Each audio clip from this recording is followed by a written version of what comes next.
हम यूपीपीसीएस के RO ARO का जो जनरल साइंस का जो हमारी सीरीज चल रही है उसी में अब कुछ और आगे क्वेश्चंस हैं। चलिए हम लोग देख लेते हैं।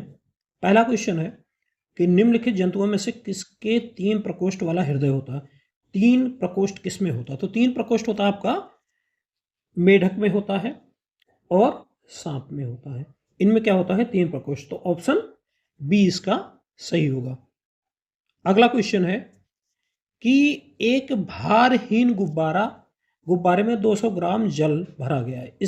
इसका जल में भार कितना होगा? जब इस गुब्बारे को जल में डाला जाएगा तो भार कितना होगा? मतलब उसमें 200 ग्राम क्या भरा गया है? जल भरा गया है। फिर उसको जल में डाल दिया जाए तो गुब्बारे का कितना भार है? ठीक है, तो भैया चाहे इसमें 200 ग्राम डाल दें, चाहे 400 ग्राम डाल दें, चाहे जितना डाल दें, ठीक है, गुब्बारे का जो भार होगा वो शून्य ही होगा, नगण्य होगा।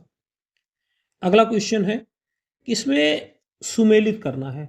तो सुमेलित करने में देखिए आपको इधर कुछ चीज़ें दी गई हैं, सामने उसके अंदर क्या चीज़ पाया जाता है, क्या नहीं पाया जाता है। पहला है एस्प्रिन। क्या एस्प्रिन दर्द निवारक है? जी हाँ, दर्द निवारक है। तो आपके घर में एस्प्रिन की गोली हमेशा अक्सर रखी होती है, चाहे क्रोसिन हो, चाहे पैरासीटामोल हो, इसमें एस्प्रिन जरूर मिला होता है। तो एस्प्रिन क्या हो? दर्द निवारक हो। जब भी दर्द लगे तो आप एस्प्रिन खा सकते हो। कपास सेलुलोज होता है, हाँ, मेनली सेलुलोज का बना होता है कपास, तो ये बात सही है।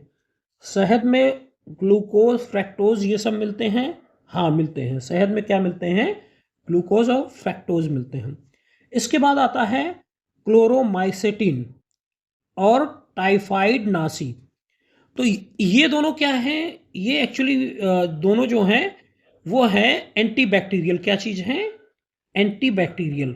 ठीक है, तो दोनों ही एंटीबैक्टीरियल हैं। तो एंटीबैक्टीरियल हैं इसलिए दोनों सेम ही चीज़ हुई। तो इसलिए हमारा जो इसमें सही होगा वो क्या सही होगा? ये सही होगा ए बी सी डी, सब सही हो जाएगा। ठीक है, तो हमारा क्या इसमें सब सही हो जाएगा? ए बी सी डी, तो हमारा ये इसमें सब सही हो जाएगा। अगला क्वेश्चन हम लोग देखते हैं। अगला क्वेश्चन है आकाश नीला दिखाई क्यों पड़ता है? ये बहुत बार क्वेश्चन पूछा गया है, साइंस का क्वेश्चन, बहुत बेसिक क्वेश्चन है, हम लोग बचपन से पढ़ते आ रहे हैं।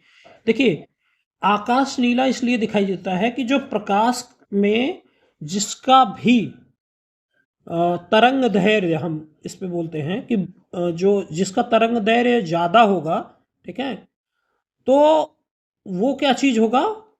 तरंग दैर्घ्य ज़्यादा होगा, वेवलेंथ ज़्यादा होगी, तो स्कैटरिंग होता है। सारा चीज़ देखो स्कैटर्ड से है। ब्लू लाइट ज़्यादा स्कैटर्ड करता है, ठीक है, और रेड लाइट आपका क्या है? वो कम स्कैटर्ड करता है। तो शॉर्टर वेवलेंथ की जो भी चीज़ होगी वो क्या करेगी? ज़्यादा स्कैटर्ड करेगी। तो नीला जो हमारा प्रकाश है वो क्या है? शॉर्टर जो है आपका एक तरीके से वेवलेंथ का है। कैसा है? शॉर्टर वेवलेंथ का है। तो इसका क्या है? ये शॉर्ट वेवलेंथ है। कैसा है? Short wavelength. तो शॉर्ट वेवलेंथ होने के कारण क्या है? इसका ज़्यादा स्कैटर्ड होगा और इसीलिए पूरे आकाश को नीला नीला दिखाई देता है। रेड क्या है? ये इसका जो वेवलेंथ है वो क्या है? लॉन्ग है, ज़्यादा है, तो इसलिए कम स्कैटर्ड होता है ये। ठीक है, इसीलिए आपको लाल जो ट्रैफिक वगैरह पे होता है ना, तो इसीलिए लाल आपका वो रखा जाता है कि स्कैटर्ड नहीं होता है। चलिए अगला क्वेश्चन है, सूची 1 का सूची 2 से मिलान करना है कि किसमें क्या पाया जाता है। तो हम लोग देखते हैं कि पहले, क्योंकि ये क्वेश्चन बहुत सारा मिलता है इसलिए आप लोग इसको ध्यान से पढ़िएगा। ठीक है, देखिए पहला है पिकल, मतलब अचार।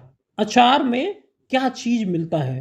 तो देखिए अचार में मिलता है एसिटिक एसिड। क्या मिलता है? Acetic acid. खट्टे दूध में क्या मिलता है? Lactic acid. क्या मिलता है? Lactic acid. तो अचार में आपका क्या मिल गया? अचार में मिल गया आपका एसिटिक एसिड। खट्टे दूध में मिल गया आपका लैक्टिक एसिड। दही में भी यही मिल जाता है। ठीक है, खट्टा दूध हो, दही हो, इसमें मिल जाएगा लैक्टिक एसिड। ठीक है, फिर एप्पल में आता है, एप्पल में मिलता है मैलिक एसिड। और जो चींटी काटती है, जो आपको चींटी काटने के बाद शरीर में होता नहीं कि जलन सी होने लगती है, उसमें पाया जाता है फॉर्मिक एसिड। ठीक है, तो चींटी में फॉर्मिक एसिड हो गया, तो इस हिसाब से जब हम मिलान करेंगे तो मिलान में कौन सा हो जाएगा कि अचार में आपके क्या मिल रहा है, एसिटिक एसिड, तो ए का थर्ड हो गया, और बी का क्या हो गया, लैक्टिक एसिड। ठीक है, तो बी का सेकंड हो गया, और सेब में मैलिक एसिड। ठीक है, तो सेब में क्या हो गया, मैलिक एसिड, दैट मीन्स कि सी का चौथा, तो सी का चौथा आपका किस में मिल रहा है, ऑप्शन ए हो जाएगा। ठीक है, 3, 2, 4 फिर डी का पहला, तो ऑप्शन ए इसमें क्या हो जाएगा, आपका करेक्ट हो जाएगा। इसके बाद आता है क्वेश्चन, निम्नलिखित कथनों पर विचार हम लोग कर लेते हैं, देखते हैं। आकाश के नीला दिखने का कारण प्रकाश का कम प्रकीर्णन है। तो देखिए, नीला दिखने के कारण प्रकाश का कम प्रकीर्णन, ये बात तो अब बहुत ज़्यादा हजम नहीं कर सकते हैं। ठीक है, कि प्रकीर्णन जो होता है वो नीले रंग का होता है। ठीक है, नीला दिखने का कारण ये नहीं होता कि प्रकाश, सारे प्रकाश का प्रकीर्णन कम हो गया। इंद्रधनुष सातों रंग का कारण प्रकाश का प्रकीर्णन, हाँ ये बात मानते हैं, ये सही है। सूर्य उदय के समय सूर्य लाल दिखाई देने का कारण प्रकाश का प्रकीर्णन है, ये भी बात सही है, लेकिन लाल प्रकाश, लाल रंग का प्रकीर्णन जो है वो होता है। ठीक है, तो अगर इसमें देखा जाए तो कौन कौन सा सही है, तो सूर्योदय के समय, सूर्योदय के समय सूर्य के दिखाई देने का कारण प्रकाश का प्रकीर्णन है। ठीक है, लेकिन लाल प्रकाश होना चाहिए, तो ऑप्शन 2 सबसे सही दिखाई दे रहा, तो इसमें क्या होगा, ऑप्शन 2 होगा। ठीक है, तो ये 2 वाला ऑप्शन होगा। मानव शरीर के अतिरिक्त ग्लूकोज, मानव शरीर में जो अतिरिक्त ग्लूकोज होता है, जो जैसे हम लोग ज़्यादा चीनी खा लिए, ज़्यादा कुछ भी खा लिए, ठीक है, तो ग्लाइकोजिन के फॉर्म में परिवर्तित होकर हमारे शरीर में हमेशा रहता है, कि जैसे इमरजेंसी की ज़रूरत पड़ेगी तो हमारा शरीर वो क्या करेगा, उस चीज़ का उपयोग करेगा, ग्लाइकोजिन को फिर ग्लूकोज में वो परिवर्तित करके उपयोग कर लेगा फ्यूचर के लिए। तो जैसे ज़्यादा चीनी खा लो, ज़्यादा चीज़ खा लो, तो स्टोर होता जाता है, तभी तो आदमी मोटा हो जाता है। कहते नहीं चीनी खाओगे ज़्यादा मोटे हो जाओगे, उसका रीज़न ही है कि ग्लूकोज को ग्लाइकोजिन के फॉर्म में हमारा शरीर क्या करता है, रख लेता है। तो कहाँ पर एकत्रित होता है ग्लाइकोजिन के फॉर्म में, तो ग्लाइकोजिन के फॉर्म में एकत्रित, या लीवर जिसको बोलते हैं, यहाँ पर हमारा एकत्रित हो जाता है। कहाँ पर एकत्रित हो जाता है, लीवर में। कहाँ पर, लीवर। अगला क्वेश्चन देखते हैं, जल में वायु का बुलबुला किसकी भांति व्यवहार करता है। जब वायु का बुलबुला बनता है जल में, तो किस तरीके से व्यवहार करता है, तो ये व्यवहार करता है आपका कैसे दर्पण की तरीके, अवतल दर्पण या कनकेव मिरर जिसको हम बोलते हैं। कैसा करता है, अवतल दर्पण, जिसको हम क्या बोलेंगे, कनकेव, कनकेव मिरर। ठीक है, कैसा व्यवहार करेगा, कनकेव मिरर जैसा व्यवहार करेगा। अगला क्वेश्चन, ये देखिए विटामिन दिया गया है, उसकी कमी से होने वाला रोग आगे लिखा गया है, तो इसमें क्वेश्चन पूछ रहा है कि निम्नलिखित में कौन सा विटामिन और उसकी कमी से होने वाला रोग सुमेलित नहीं है। सारे तो देखो, इसका मतलब सारे सुमेलित है, एक कोई ऐसा है जो सुमेलित नहीं है। तो चलिए हम देखते हैं कि कौन सा सुमेलित है। कैल्सीफेरोल, कैल्सीफेरोल के कारण क्या अस्थिर रुग्णता होती है, तो देखिए हाँ ये होती है, बोन डिजीज होता है। कैल्सीफेरोल के कारण क्या होता है, बोन डिजीज आपका होता है, जिसके आप रिकेट्स बोलते हैं, ऑस्टियोपोरोसिस बोलते हैं, ये सारे रोग कैल्सीफेरोल की कमी के कारण होते हैं। तो आप रोग का नाम भी लिख सकते हैं, रिकेट्स, रिकेट्स भी रख सकते हैं, कि इसके कारण जब होगा तो ये होता है, और उसके कारण ऑस्टियोपोरोसिस होता है, जो कि हड्डी की एक बीमारी, हड्डी कमजोर हो जाती है, खोखली हो जाती है।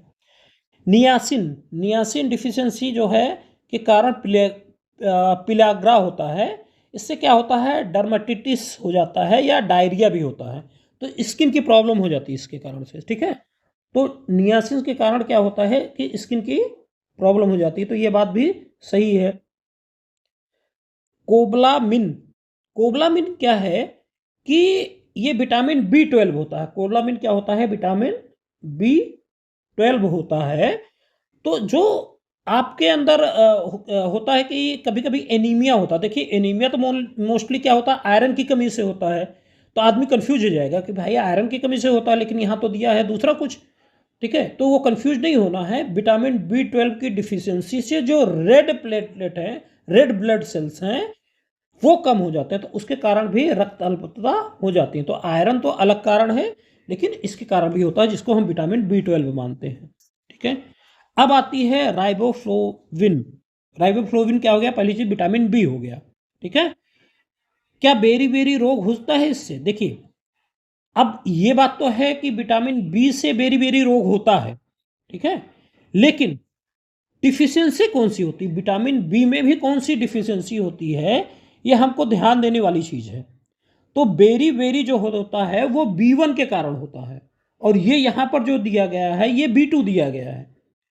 बहुत ध्यान से देखिए, यहां पे ये है B2, और ये क्या चीज होता है किसके कारण? B1 के कारण। तो ये दोनों आपका मैच नहीं कर रहा है। राइबोफ्लोविन बोलते हैं B2 को, और बेरी बेरी होता है B1 से। ठीक है, तो जब माइन्यूट लेवल पे जाओगे तब ये आपसे गलती हो जाएगी। तो इसलिए इसमें क्या चीज होगा?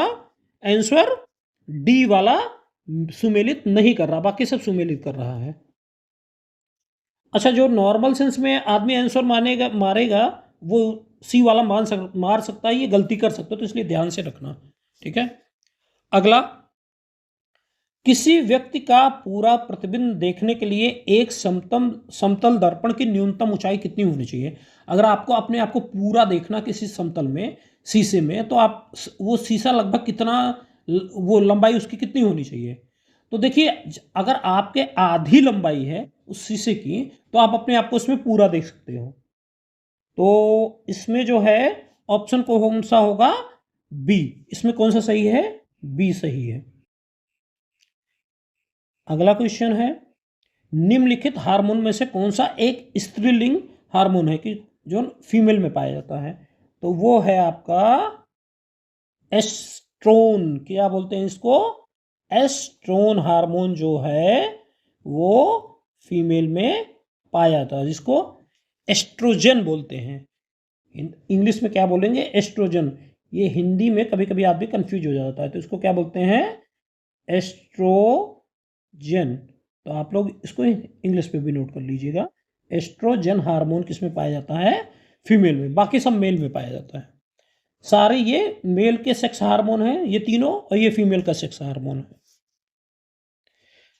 दृश्य वर्णक्रम में सबसे कम तरंग दैर्ध्य वाला रंग कौन सा है? तो सबसे कम तरंग दैर्ध्य वाला वेबजॉर सारे लोगों ने पढ़ा है, तो कौन सा होगा? बैगनी। कौन सा होगा? सबसे कम तरंग दैर्ध्य वाला होगा बैगनी। सबसे ज्यादा तरंग दैर्ध्य वाला कौन होगा? लाल। सबसे कम बैगनी। ठीक है, वेबजॉर वाला जो पढ़ा है उसी में। अगला क्वेश्चन है, यहां पर कुछ दिया गया है, देखिए कुछ समस्थानिक दिए गए हैं, उनसे बीमारी कौन सी सही होगी ये दिया गया है। तो चलिए हम लोग मिला लेते हैं, काफ़ी अच्छा है ये। और ध्यान से देख लीजिए, बस 1 मिनट देंगे तो आपके बहुत सारे एग्जाम में आराम से हो जाएगा। तो आप ध्यान से बस 1 मिनट दीजिएगा। आर्सेनिक से क्या चीज़ सही होता है, और कोबाल्ट 60 से? चलिए हम मिलान कर लेते हैं। देखिए आर्सेनिक से जो सही होता है वो होता है ट्यूमर, लेकिन पहले इसको बहुत उपयोग में लाया जाता था। अब थोड़ा क्योंकि आर्सेनिक टॉक्सिसिटी ज़्यादा होती है तो उपयोग इसको कम लाया जाता है।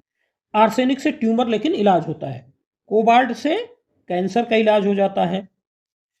आयोडीन 131 से जो हाइपर थायराइड होता है, थायराइड बहुत ज़्यादा सक्रिय हो जाता है, तो उसका इलाज होता है। और सोडियम से जो ब्लड में जो कमी वगैरह होती है, ब्लड को डायग्नोस बेसिकली करने का काम आता है। ठीक है, तो ये सब का इलाज होता है। तो इसमें ऑप्शन हम मिला लेते हैं, कौन सा ज़्यादा सही होगा? ए का हो गया तीसरा, ए का तीसरा, बी का चौथा, ए का तीसरा, बी का चौथा, सी का पहला। तो ऑप्शन सी इसमें क्या हो गया? सही है। ठीक है, ऑप्शन सी। अगला है दूरदृष्टि दोष में प्रतिबिंब निम्नलिखित पर बनता है।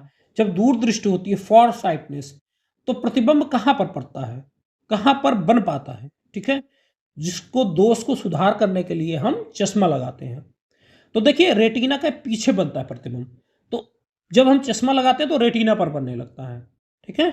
तो दूरदृष्टि दोष में कहाँ बनता है, रेटिना के पीछे बनता है। तो ये हमारे क्वेश्चंस हो गए जो यूपीपीसीएस आरओ एआरओ में जो आगे आने वाला एग्जाम है आपका उसमें होने वाले हैं। तो इसको आप कर लीजिए, फिर आगे और भी क्वेश्चंस आपको कराए जाएंगे।